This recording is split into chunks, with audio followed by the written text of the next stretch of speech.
बरसात का मौसम था। अमृता सब्जी लेने बाजार जाती है तो वो फिसल जाती है। खुशकिस्मती से पड़ोसन कोकिला उसे घर तक छोड़कर चली जाती है।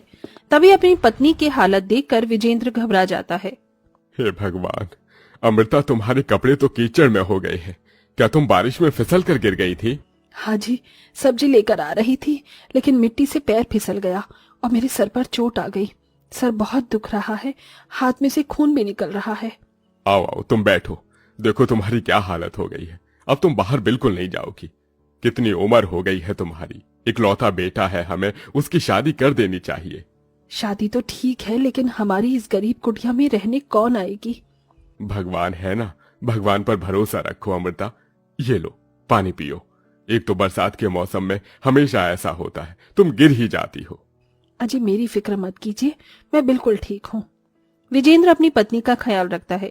शाम को उसका बेटा आ जाता है तो वो उसे अमृता की हालत को देख शादी करने के लिए मना लेते हैं। चंद दिनों में अमृता को अपनी बहू मिल जाती है और वो निकेतन की शादी समझदार शर्वरी के साथ कर देते हैं, जो 1 महीने में ही घर की जिम्मेदारी अच्छे से संभाल लेती है। बहू तो ये क्या कर रही है? माँ जी आप तो अच्छे से जानती हैं, मानसून का मौसम चल रहा है। 3-4 दिन से बारिश आ रही है लेकिन तूफान भी।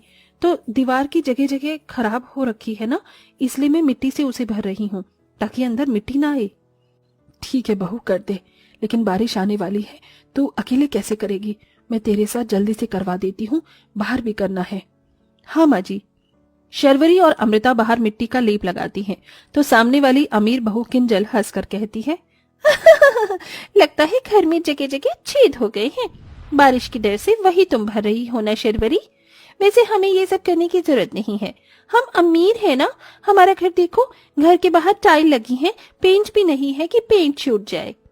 आपने बिल्कुल ठीक कहा, पर हम गरीब हैं, बिना पैसों का इस्तेमाल किए घर को चलाना अच्छे से जानते हैं। हाँ हाँ, तुम लोगों के पास ये किसी पीछे डायलॉग ही तो होते हैं, और क्या। गरीब लोग ये कर सकते हैं, गरीब लोग वो कर सकते हैं। छोड़ो, बारिश आने वाली है और मुझे तुम्हारे से बात करके मूड नहीं खराब करना।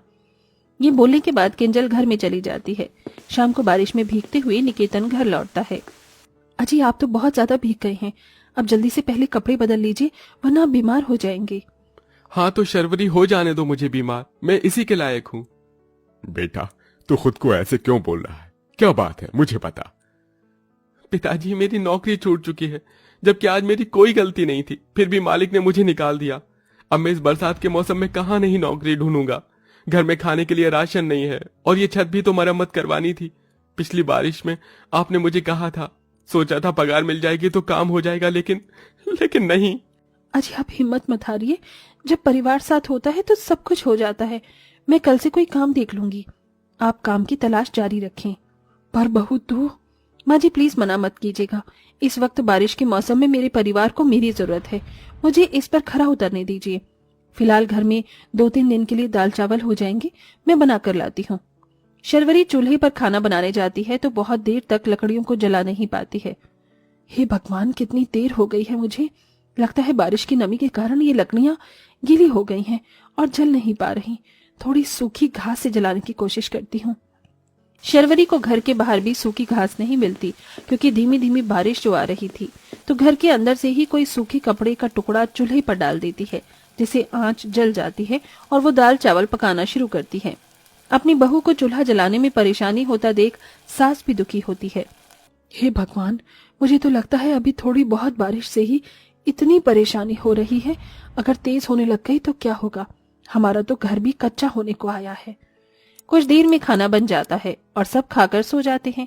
अगले दिन शर्वरी और उसका पति काम की तलाश करते हैं, जिन्हें कहीं भी काम नहीं मिलता। लेकिन किंजल का पति गौरव उसी काम ढूंढती हुई एक दुकान पर मिल जाता है तो वो कहता है, अरे तुम तो वही हो ना जो हमारे घर के सामने रहती हो। क्या हुआ, तुम परेशान हो? जी कल मेरे पति की नौकरी चली गई, इसलिए मैं काम की तलाश कर रही थी। मुझे खाना पीना बनाना बहुत अच्छे से आता है, पर यहाँ तो किसी को भी जरूरत नहीं है। ऐसा करो, तुम हमारे घर पर काम कर लो। तुम परेशान हो इसलिए मैं बोल रहा हूँ, और दूसरी बात, मेरी पत्नी इतना अच्छा खाना बनाती नहीं है ज्यादातर वो फोन में ही देखती रहती है, इसलिए बोल रहा हूँ मैं। क्या सच में आप मुझे काम दे रहे हैं? वो किंजल दीदी मुझे निकालेंगी तो नहीं? वो ऐसा कुछ नहीं करेगी, कल से तुम आ जाना। जी भाई साहब। अगले दिन शर्वरी सामने वाले अमीर घर में काम करने के लिए जाती है तो किंजल चौंक जाती है। फिर गौरव उसे समझा देता है। अच्छा, तो आपने रखा है इसे काम पर। पहले तो बोल रही थी कि गरीब लोगों को पैसों की जरूरत नहीं है, वो इतना काम चला लेते हैं। लगता है अब काम चला नहीं पाई। किंजल दीदी, पहले जो भी हुआ है उसके लिए मुझे माफ कर दीजिए, पर इस वक्त मुझे इस काम की बहुत जरूरत है। हाँ ठीक है ठीक है, मेरी रसोई बहुत गंदी हो रखी है, पहले साफ करो और उसे साफ करने के बाद हम सबके लिए पकौड़े बना देना। बारिश का मौसम और चाय पकौड़े ना हो, ऐसा हो ही नहीं सकता। जी मैं अभी बनाकर लाती हूँ। शर्वरी रसोई में जाकर उनके मॉडर्न किचन के उपकरणों को देखकर हैरान हो जाती है। वहाँ तरह तरह के mixer, microwave, oven, refrigerator, RO, electric induction, chopper machine सब था। बाप रे बाप, हमारी गरीब रसोई में तो सिर्फ लकड़ी और मिट्टी का चूल्हा और कुछ खटके बर्तन होते हैं, पर अमीर रसोई में तो स्टील, क्रॉकरी, कांच के बर्तन भी हैं। खाना बनाने की 3-4 चीज हैं। देख क्या रही हो, काम पर लग जाओ। और हाँ, अगर कुछ टूटा तो भूल जाना कि तुम्हें पगार मिलेगी, और अगर कुछ चोरी हुआ तो मुझसे बुरा कोई नहीं होगा। नहीं नहीं मालकिन, ऐसा कुछ भी नहीं होगा, मैं अभी काम कर देती हूँ।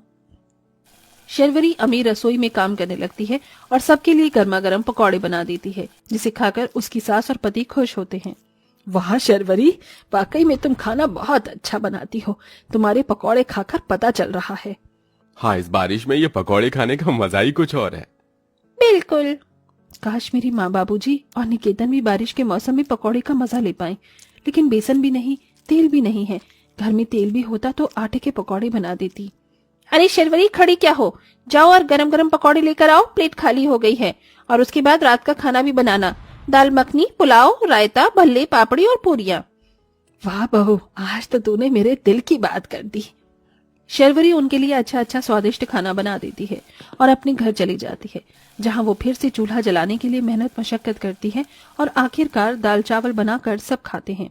रात में इतनी तेज बारिश होने लगती है कि छत के छप्पर से पानी आने लगता है और थोड़ा बहुत पानी भर जाने से मिट्टी का चूल्हा और लकड़ियां भीग जाती हैं। हे भगवान, सब बर्बाद हो गया। दाल चावल भीग गए और मिट्टी का चूल्हा, लकड़ी भी खराब। अब हम कल खाना कैसे खाएंगे? इस पर तो बन ही नहीं सकता। और घर में पानी भर गया वो अलग, हम सबको मिलकर जल्दी से पानी निकालना होगा, सोना भी दुश्वार हो गया है। रात के 1 बजे वो गरीब लोग बहुत परेशान होते हैं और सुबह तक बरसात के पानी को निकालते रहते हैं। घर में खाने के लिए कुछ नहीं है क्या? मुझे भूख लग रही है, तो माँ बाबूजी को भी लग रही होगी, और तुम्हें भी। आपने बिल्कुल ठीक कहा, लेकिन जब घर में चूल्हा ही खराब हो, वो जल नहीं सकता, तो कैसे खाएंगे हम? आप चिंता मत कीजिए, मैं सामने वालों से थोड़ी मदद मांगने की कोशिश करती हूँ, और काम का टाइम भी हो गया है। हाँ बहू, तू जा। शर्वरी फिर उन सब के लिए रसोई में अच्छा अच्छा खाना बनाती है। उनके घर में किसी चीज की दिक्कत नहीं है, लेकिन गरीब लोगों को तो बहुत परेशान होना पड़ता है अपनी रसोई में। किंजल दीदी, क्या आप मुझे थोड़े से पैसे दे सकती हैं? मेरे घर में बारिश की वजह से दिक्कत आ गई है, परिवार ने कुछ खाया नहीं है। क्या बोला तुमने? तुम्हें काम पर आए हुए 2 दिन नहीं हुए और तुमने हाथ फैलाना शुरू कर दिया, इसलिए तुम लोगों को रखना नहीं चाहिए। अब बारिश हो रही है तो हम क्या करें? तुम जाओ यहाँ से, मैं अपनी रसोई खुद संभाल लूंगी। बहू, इतना गुस्सा क्यों हो रही है? दे दे पैसे। नहीं माँ जी, आज दे दिया तो कल फिर से ऐसा ही करेगी, जाओ यहाँ से। ठीक है दीदी। शर्वरी रोते हुए अपने घर पर आ जाती है और पूरे परिवार के साथ बारिश से बचने के लिए कोने में बैठ जाती है, क्योंकि घर में अभी भी पानी भरा हुआ था। बारिश से उसका बहुत बुरा हाल था, ऊपर से भूखे पेट बैठे थे। 7 घंटे हो जाते हैं। अमीर बहू के घर पर कोई नहीं था। वो अपने लिए माइक्रोवेव में पिज्जा बना रही थी कि अचानक से ब्लास्ट होने की आवाज आती है। शर्वरी फौरन सामने वाले घर में जाती है और देखती है कि किंजल को करंट लग रहा है, तो वो लकड़ी के जरिए बिजली बंद करती है। हे भगवान, ये तो करंट खाकर बेहोश हो चुकी हैं, इन्हें अस्पताल ले जाना चाहिए। निकेतन जी, माँ जी, बाबूजी, उनके घर पर कोई नहीं है, इन्हें जल्दी से अस्पताल ले जाना होगा। निकेतन शर्वरी की आवाज सुन उसके पास आता है और किंजल को तुरंत अस्पताल ले जाता है, जहाँ उसके परिवार वाले भी आ जाते हैं। कुछ देर बाद उसे होश आता है। दीदी, आप ठीक तो है ना? आपको करंट कैसे लग गया? वो मैंने गलती से माइक्रोवेव तार पर पानी डाल दिया था और थोड़ा सा पहुंचकर जैसे ही उसे प्लग में लगाया तो शॉर्ट सर्किट से करंट लग गया। मैंने तुम्हारे साथ इतना बुरा बर्ताव किया, उसके बाद भी तुमने मेरी जान बचाई, क्यों? इसीलिए क्योंकि किंजल हर कोई अभिमानी नहीं होता। तुम्हारी बातों का उसे बुरा लगा होगा, लेकिन फिर भी तुम्हारी जान बचाना तो उसने जरूरी समझा ना। आपने बिल्कुल ठीक कहा, मुझे अपनी गलती का पछतावा हो गया है शिरवरी। सुनिए जी, मेरे कहने पर उनके घर में थोड़ा राशन और गैस सिलेंडर लगवा दीजिए ताकि इनकी रसोई में कोई परेशानी न हो। ठीक है, तुम आराम करो। किंजल को अपनी गलती का एहसास होता है और वो अपने पति से कहकर गरीब परिवार की रसोई में गैस सिलेंडर और राशन लगवा देती है। बरसात में अब गरीब परिवार भी बिना परेशान होकर खाना बना सकता था।